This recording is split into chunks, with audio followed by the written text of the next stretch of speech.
trouvé une belle maison. On va dire que tout le monde ne va pas aimer mes goûts. Je devais normalement avoir un rendez-vous ce soir et mon rendez-vous est annulé. Je ne vais pas visiter la maison. Je me dis que ça veut dire que la maison n'était pas faite pour nous. On va la visiter samedi après-midi. Je suis déçue mais contente en même temps. Est-ce que c'est pas un signe que de base elle devait être achetée et en fin de compte non. On a été visiter la maison aujourd'hui avec ma soeur. La maison a un énorme potentiel. Il y avait 3 meubles dans la cuisine. À côté t'avais les toilettes et dans la même pièce t'avais la salle de bain. En fait c'est un peu perturbant cet endroit là. C'est vraiment incroyable. C'est vraiment mieux que la première fois. Donc je pense qu'on va l'acheter. On a eu une petite contrariété. Le jour même, on voit un message à la dame et là pas de nouvelles.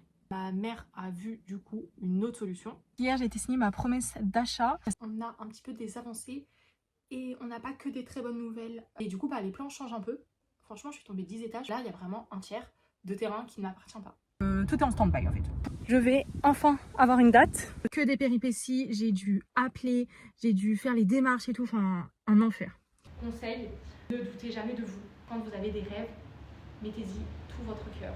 On se retrouve le samedi 31 août, on a un petit peu des avancées et on n'a pas que des très bonnes nouvelles. Là on est tombé un peu de très haut. Ce qui se passe c'est que la maison que j'achète, c'est la maison, est à, allez, peut-être 20 minutes en marche de chez mes parents et encore ça peut être à 10 minutes si tu marches très très vite et tout. Et à 2 minutes en voiture. Donc du coup, ce qui s'est passé, c'est qu'on a été promener mon chien et on a dit bon on va faire un petit tour devant la maison, voir comment c'est, etc. Voilà. Donc on y a été et en fait on a rencontré la voisine. Elle est venue se présenter, franchement une dame super sympa. Une dame âgée franchement, mais elle est géniale. Elle est humaine et tout, elle a des très bonnes valeurs, elle parle très très bien, elle s'entend avec tout le monde. Du coup elle m'a dit que apparemment dans le village tout le monde s'entendait avec tout le monde, apparemment ils sont hyper serviables. Et en gros je suis entre cette femme là et mon autre voisin, c'est son frère. Elle m'a dit comme quoi que si on avait besoin, il pouvait nous aider. Elle a même parlé au nom de son frère comme quoi qu'il est très bricoleur, etc. Donc si on a besoin, on peut quand même aider parce que ma maison, vous allez voir, c'est beaucoup de travaux. Donc voilà, si on a besoin, ils peuvent venir. Apparemment il est très bricoleur aussi. Voilà, et en fait du coup on a parlé et on lui a dit et on lui dit est-ce que vous pouvez nous montrer où s'arrête mon terrain parce que on ne savait pas trop où exactement. Et sauf qu'en fait il s'est avéré que mon terrain s'arrête beaucoup plus de bonne heure que de base. Donc en fait comment vous expliquer que on rentre donc on rentre par le portail, on a une petite cour devant. Ensuite, on a toute ma maison en longueur. Donc, il faut rentrer dans ma maison pour ressortir sur le terrain de derrière. Et ensuite, donc on a tout le terrain. Donc, en fait, on a une dépendance à gauche. Donc, tout ce terrain avec les dépendances est à moi. Et en fait, après, on avait donc après, on avait la continuité du terrain avec, c'était encore on avait des niches où en fait il y avait des cochons à l'intérieur et tout, mais du coup ça faisait des tôles en rond avec des cages, enfin bref. Donc l'agence nous avait emmené au bout de toute cette allée là et elle nous avait dit voilà tout ça c'est votre terrain et tout, il y a beaucoup de superficie, etc. Ça vous fait 1800 mètres carrés de terrain, etc. Voilà. Et pas de souci. Et donc on a signé machin et il nous a dit oui vous pouvez agrandir votre terrain. Il y a un terrain que l'agriculteur veut bien vous vendre. Mais du coup on savait pas le prix, on s'est dit bon déjà là ça fait un bon mètre carré de terrain et tout, on a de quoi faire, donc on va pas acheter tout de suite, enfin on va pas acheter et peut-être que si j'ai des sous dans quelques années et tout j'achèterai, mais là pour l'instant c'était pas prévu quoi. Donc c'est tout, donc on va chez le notaire, enfin on a signé la promesse d'achat. Et donc là on voit la petite dame et on lui dit voilà où s'arrête notre terrain. Et là elle nous dit le terrain s'arrête ici. Donc en fait ce qui se passe c'est qu'on a tout le devant, la maison, et on a le terrain où il y a les dépendances à gauche. Sauf que quand les dépendances se stoppent, notre terrain se stoppe. Et après du coup là où il y a les niches, la dame nous a dit que les niches étaient à nous avec l'allée. Et que c'est le terrain d'à côté du coup qui n'était pas à nous. Et apparemment peut-être que les niches ne seraient pas à nous non plus. Donc en fait c'est pas du tout le même terrain, c'est pas du tout le même budget parce que du coup ça veut dire qu'on doit aller voir l'agriculteur, savoir combien il le vend pour peut-être l'acheter. Voilà, donc ça rentre pas dans mon budget clairement. Personnellement, je peux pas rajouter des 1000 et des cents dans ça, parce que déjà financièrement je suis un peu ric-rac par l'achat de la maison. Donc en fait je suis jeune, j'ai pas non plus beaucoup les moyens, donc en fait j'ai acheté sur un montant, enfin 5000 euros c'est énorme pour un budget comme moi quoi. Donc même si le terrain il est à 5000, enfin franchement je sais pas du tout ce qu'on va faire. Donc voilà, en sachant que du coup il y aura d'autres frais de notaire, etc. Donc en fait j'espère que ça va être un prix très très raisonnable. Donc voilà, et en sachant que à côté de chez moi on avait un chemin, ils nous ont dit oui c'est un chemin communal. Donc on pensait en fait faire un portail ici, parce que comme je vous ai dit, pour aller au terrain extérieur, toute la maison longe. Donc en fait on peut pas accéder au terrain extérieur, enfin au deuxième terrain, parce que un terrain extérieur. Dans tous les cas, le terrain il est extérieur. Je suis complètement débile. Vous ne pouvez pas accéder au terrain derrière la maison, on va dire, parce que la maison a fait tout le long, donc en fait on ne peut pas passer par le terrain de devant pour aller sur le terrain de derrière. Donc on voulait faire une entrée là pour, comme il y aura des choses à déblayer, etc., pour mettre une remorque, ramener une remorque, etc. Puis il y a des arbres, donc on va tailler des arbres et tout ça, donc pareil, il faut un endroit quand même où on puisse passer. Donc on pensait faire un portail là. Et donc on parle avec elle, je pense qu'on a vraiment passé plus d'une heure avec elle. Clairement je sais pas à quelle heure on est parti, mais on a passé, elle parlait beaucoup et en même temps on a appris. Elle nous a expliqué l'histoire de la maison, parce qu'avant elle habitait là, ça je vous explique après. Et donc elle nous apprend qu'en fait ce chemin là n'est pas un chemin communal, que c'est un chemin en dû, je crois, un truc comme ça. Et donc en fait ils ont été signés, et donc l'agriculteur, elle et il y a une autre personne qui ont signé, et que en fait toutes ces personnes là peuvent y accéder. Sauf que du coup ça veut dire que si c'est pas un chemin communal, nous pour faire des demandes de travaux, pour faire un portail, et c'est pas possible. Ils vont pas accepter, parce que du coup je peux pas passer par là avec ma voiture. Donc voilà. Et dans tous les cas, pour l'instant, le terrain où on voulait faire le portail, j'ai plus le terrain. Donc en fait, je peux plus accéder à... Enfin voilà, dans tous les cas, je peux plus faire le portail. Donc sinon c'est pas grave, on fera on cassera une partie de la maison pour qu'il y ait un accès au terrain de derrière. Mais du coup les plans changent un peu. Franchement je suis tombée 10 étages, parce que en fait c'est vraiment un coût financier où en fait tu te dis j'achète ma maison de temps avec toute cette superficie là, et en fait tu te rends compte que y a un tiers qui t'appartient pas en fait. Là il y a vraiment un tiers de terrain qui ne m'appartient pas. Donc en fait tu te fais des projets et tout, tu te dis oui le terrain il est immense pour Sam, ça va être génial, il va pouvoir courir, tu vas pouvoir faire plein de trucs et tout. Et en fin de compte, non, il y a un tiers de ce terrain là qui ne m'appartient pas. En fait s'il veut pas me le vendre, ou si le prix est trop élevé par rapport à mon budget clairement, ça veut dire qu'il va devoir entretenir ce terrain là, parce que là il y a beaucoup d'arbres. Donc il y a beaucoup d'arbres, il y a de la végétation jusqu'à je sais pas combien de mètres. Donc voilà. Donc c'est compliqué. Et du coup j'aurais pu la vue sur les chevaux, mais bon ça c'est pas grave, mais en fait c'est juste dans le principe, en sachant que nous quand on a été visiter, donc l'agence nous a montré vraiment que c'était jusqu'au bout des arbres, etc. Et les propriétaires, du coup ils ont commencé à faire du tri, etc.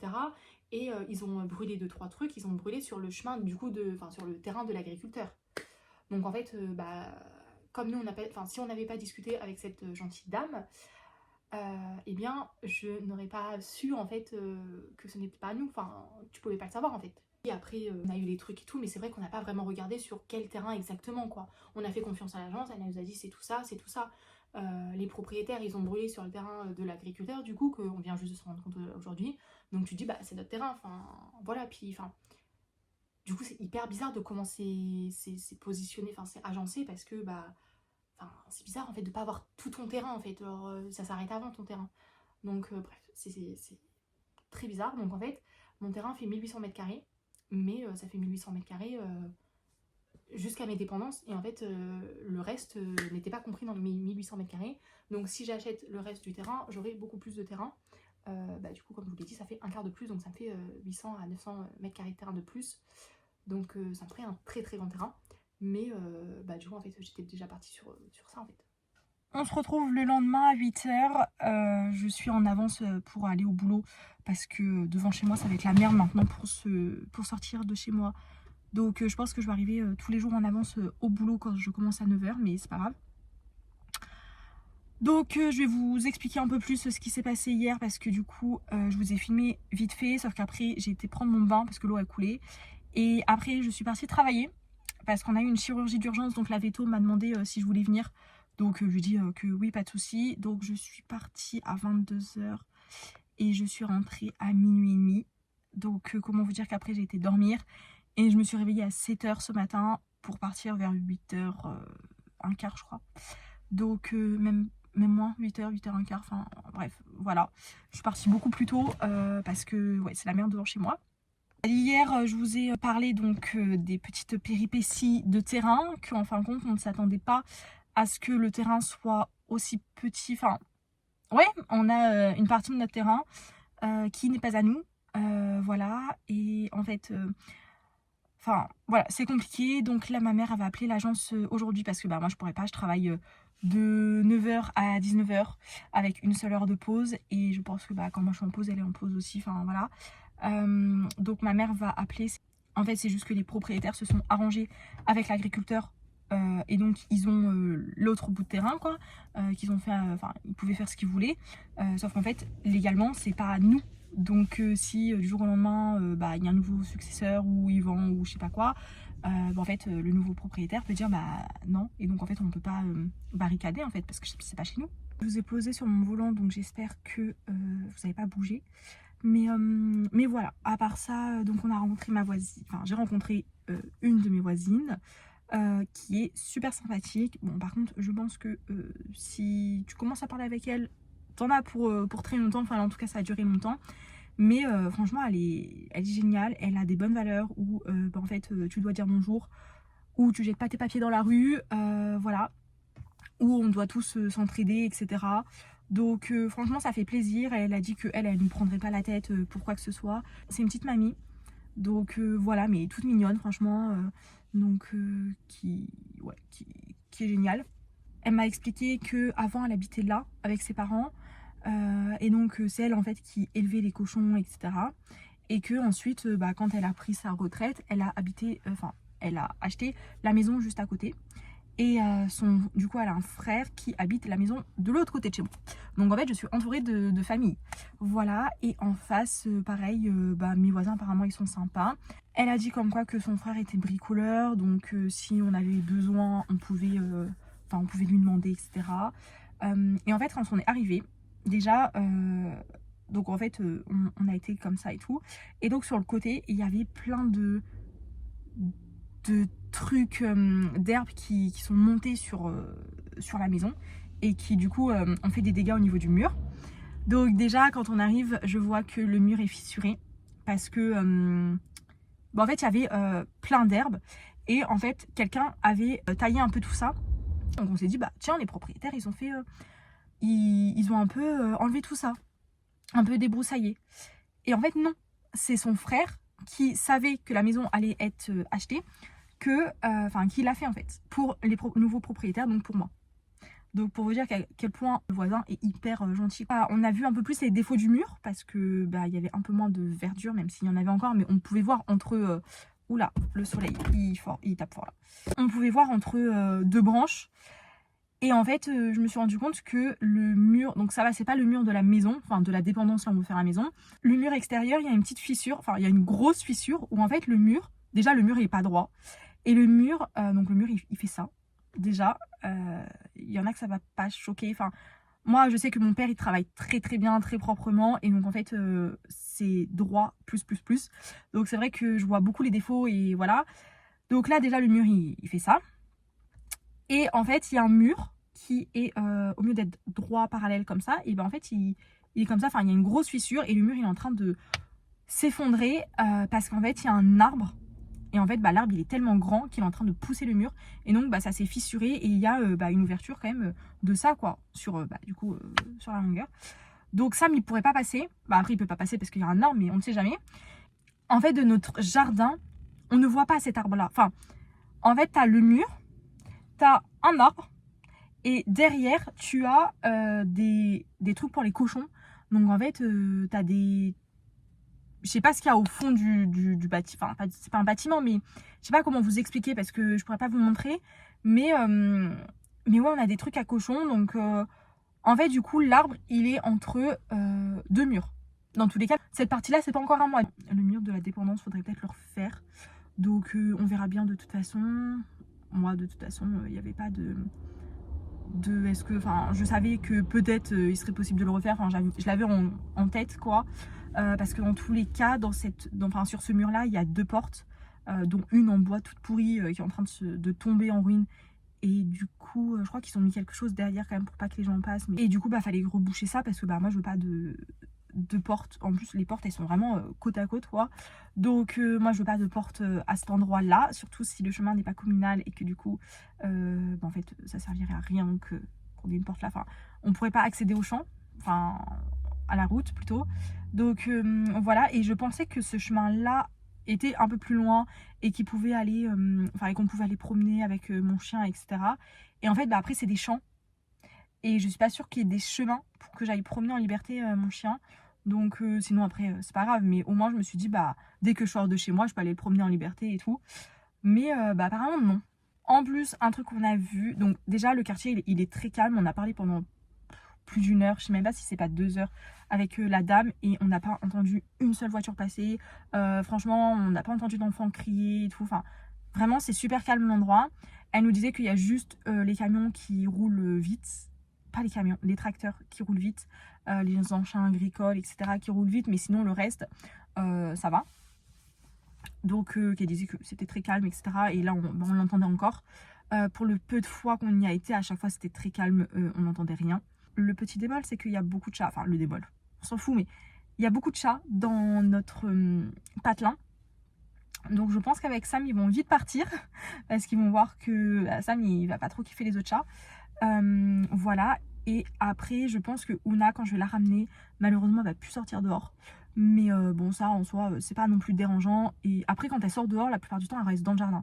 Mais comme il y a des chats errants, du coup, la petite voisine, elle a 2 chats errants qu'elle nourrit seulement, mais qui restent dehors. Et du coup, je pense que, ouais, bah du coup, il y a des chats errants et j'ai pas envie que mon chat se fasse taper par d'autres chats, etc. ou qu'il se bagarre ou quoi, ou qu'est-ce. Je pense que je vais la laisser dans la maison. Mais on verra bien en temps et en heure, et peut-être que l'été, bah en fait, elle sortira et qu'elle restera dans le jardin et tout se passera bien. J'ai appris mon voisin a 2 chevaux, donc c'est sa fille. Et il a 2 chiens également. Et quand on est repassé, les chiens aboyaient. Enfin, ils ont vu Sam, donc ils ont aboyé, etc. Donc moi, Sam, il a rien dit. Il a super bien kiffé ma voisine. Il est super content. Il courait partout et tout, vraiment. Il était trop mignon, quoi. Bon, par contre, du coup, à la fin, il était 17h quand on est parti. Enfin, quand on a fait demi-tour et qu'on est rentré à la maison. Et en fait, il y avait un chat errant, justement, qui attendait sa nourriture. Et donc, qui était chez ma voisine. Et là, il s'est couché. Mais d'une façon où il l'a fixé. Et là, je lève la tête et je vois le chat. Et donc, il était couché, hein. Il bougeait pas, hein. Mais justement, il ne bougeait pas d'un poil, il nous écoutait même pas. Je suis sûre, je pouvais l'appeler, il s'en foutait. Ma voisine, du coup, elle disait ah mon Sam et tout. Elle le caressait. Il la regardait, mais pas vraiment. Genre, il était vraiment fixé sur le chat et tout. Donc, ouais, je pense que les chats vont pas trop s'approcher de chez moi, qu'ils vont bien rester chez ma voisine. Et je pense, du coup, qu'il va bien falloir quadriller mon terrain parce que sinon, bah, Sam, il va se barrer pour chasser les chats. Et en plus, il y a beaucoup de terrain derrière, de champs, quoi. Donc, s'il se barre là-dedans, alors là, ça va pas être possible, quoi. Vraiment, j'ai lu mon contrat, etc. Sauf qu'en fait, j'ai pas fait attention qu'il y avait que 2 terrains, on va dire, sur 3. Et en fait, j'ai pas fait attention que le 3e terrain n'était pas ne m'appartenait pas, quoi. Donc voilà. C'était en fait, d'habitude quand tu achètes ta maison, la maison est déjà quadrillée, enfin il y a déjà tout le terrain qui est clôturé, et donc tu sais ce qui est ton terrain, quoi. Et là le terrain n'était pas clôturé, et donc mais elle nous a vraiment emmené jusqu'au bout du chemin, et elle nous a dit ça s'arrête aux arbres là, etc. Donc on s'est dit bon voilà. En fait non pas voilà, quoi, parce que ça s'arrête pas aux arbres, en fait. Là ma mère elle va appeler l'agence, et après on va aller se renseigner auprès de l'agriculteur de combien il nous vendrait. Parce que voilà, bah nous, clairement, voilà, on n'a pas vraiment. Enfin, quand tu achètes une maison, t'as pas les moyens, surtout que là, il va y avoir des travaux à faire, etc. Donc en fait, j'avais pas envie d'acheter un terrain. On verra bien, je vous redirai ça. Là, je m'inquiète pas. Mais en sachant que du coup, ma mère va appeler l'agence pour ça. Faudra qu'on appelle l'agriculteur pour savoir combien ils nous vendent le terrain. Et il faudra qu'on aille voir à la mairie. Donc ma mère, elle peut pas y aller avant mercredi. Et moi, ça serait que vendredi. Franchement, j'ai de la chance que mes parents m'aident énormément. Et que tout ce qui est administratif, franchement, les 3/4, c'est mes parents qui gèrent. Là, ils avaient appelé pour le compteur d'électricité, pour l'assurance, etc. Comme mes parents étaient en vacances, ils l'ont fait pendant que moi je travaillais. Donc ils ont fait ça. Il y a un après-midi, j'avais ma mère qui m'envoyait des messages. On a fait ça, faudrait que tu fasses ça, etc. Vraiment, j'ai de la chance de les avoir et qui gèrent et tout. Parce que moi, c'est vrai qu'avec mon travail, c'est un peu plus compliqué. Je suis hyper reconnaissante d'avoir mes parents qui gèrent comme ça énormément, quoi. J'avoue qu'ils m'aident vraiment pas mal. Donc là, pareil, elle va appeler, on va voir pour aller à la mairie, pour savoir si du coup c'est un chemin communal ou pas. Parce que nous, tout le monde a dit que c'était un chemin communal. Enfin, les propriétaires, le notaire, l'agence, tout le monde nous a dit c'est un chemin communal. Et là, la voisine nous dit bah non, c'est pas un chemin communal. Donc on va aller voir la mairie pour savoir du coup si on pourrait mettre... Enfin, si c'est un chemin communal. Et si on pourrait mettre... un portail à cet endroit-là ou pas. Voilà, mais dans tous les cas, le portail, pour l'instant, on n'a pas acheté le terrain, comme je vous l'ai dit, donc tout est en stand-by en fait. Pour l'instant, je m'inquiète pas, je verrai bien dans tous les cas. Maintenant, c'est signé, donc on est obligé d'acheter la maison, quoi. Mais ouais, le terrain, c'était pas prévu comme ça, quoi. Donc on verra bien. Là, j'attendais la réponse d'une notaire pour qu'il nous envoie un message pour savoir quand est-ce qu'on signait les papiers. Et à la place, j'ai eu des surprises. Mais c'était pas des très bonnes surprises, quoi. Donc avant même de commencer les travaux, avant même d'avoir la maison, les clés en main, eh bien j'ai des mauvaises surprises. Voilà. En soi, c'est rien de très grave. On va pouvoir surmonter si c'est pas un chemin communal ou si le terrain n'est pas à nous, etc. On clôturera avant, c'est pas grave. Mais ça fait quand même... Enfin, en fait, tous tes espoirs, en fait, t'avais des projets, et en fait, tous tes projets tombent à l'eau, quoi. Surtout que, heureusement qu'on a parlé à la voisine avant de faire les travaux, avant d'acheter le nécessaire, parce qu'en fait, on allait commencer à acheter ce qu'il fallait pour délimiter la maison, en fait. Si on aurait délimité toute la maison, qu'on aurait fait un portail et tout ça, et que là, l'agriculteur, il serait venu, ils auraient fait, en fait, c'est mon terrain, on aurait fait, faut tout casser, qu'est-ce qu'on fait? Donc ça aurait pu être très très compliqué. Donc franchement, heureusement qu'on a parlé avec la voisine, elle nous a tout dit. Et du coup, on a relu le contrat et tout ça. Enfin, c'était hyper chiant, franchement. Donc voilà, on verra bien ce qu'il en est. Je vous redirai ça dans les prochains jours. Mais dans tous les cas, j'ai signé la promesse d'achat. Les 10 jours sont révolus, donc je peux pas revenir en arrière. Et même si j'aurais pu revenir en arrière, fallait laisser une belle somme. Donc clairement, j'aurais pas revenu en arrière. Et puis, tant pis, hein, on a la maison. Enfin, en soi, c'est rien de dramatique. Il y a pire. Mais c'est vrai que, niveau nouvelle, c'est pas terrible, quoi. Alors là, tu te dis, mais en fait, j'ai acheté tout ça visuellement de terrain. Et en fait, faut que t'enlèves un tiers. Donc, un tiers, ça fait beaucoup, quoi. Donc, voilà. Et en fait, c'est de l'argent que tu dois remettre. C'est pas comme si j'étais riche, hein. Oui, je me paye une maison à 22 ans, mais c'est pas pour autant que... voilà quoi, j'ai les moyens de payer un autre terrain, quoi. Parce qu'en plus c'est super bizarre parce qu'en fait, comme je vous l'ai dit, il y a la maison, après du coup là t'as les dépendances, et après t'as un mur qui continue avec des chenilles, enfin des niches, des chenilles, enfin des niches à cochons, quoi. Et du coup en fait ça fait vraiment tout le long de la... Voilà, t'as aucun chemin, aucun truc qui délimite le terrain, le nôtre avec celui de l'agriculteur, quoi. Donc c'est super bizarre. Et donc tu te dis, tout ça c'est ton terrain. Et non, tout ça n'est pas ton terrain en fait. C'est super bizarre. Ça a été fait super bizarrement. Il y a des gros arbres qui sont sur la délimitation. Et du coup en fait on pourra pas. Enfin on sera obligé de couper les troncs, enfin les arbres et les troncs et tout ça. Parce que sinon en fait on pourra pas mettre le grillage, quoi. Donc j'espère qu'on va pouvoir acheter ce terrain là, qui va pas nous faire trop cher, et que voilà, on va s'arranger pour acheter ce terrain là. Parce que sinon on est dans la merde, parce qu'en plus du coup lui il va devoir entretenir son terrain, parce que clairement les mauvaises herbes ils vont pas pousser chez moi, quoi. Et Et ouais, bah du coup, enfin, ça va faire n'importe quoi sinon. Mais bon, je me dis que je pense que ça devrait bien se passer. On va voir. Et je vous retiendrai au courant. On va pas penser au pire alors que peut-être que tout va très bien se passer. En attendant, si je vous retrouve pas après, j'espère que cette vidéo-là vous aura plu quand même. Et on se retrouve la semaine prochaine pour vous et pour moi, bah, dans pas longtemps, je pense aussi, pour la suite des événements.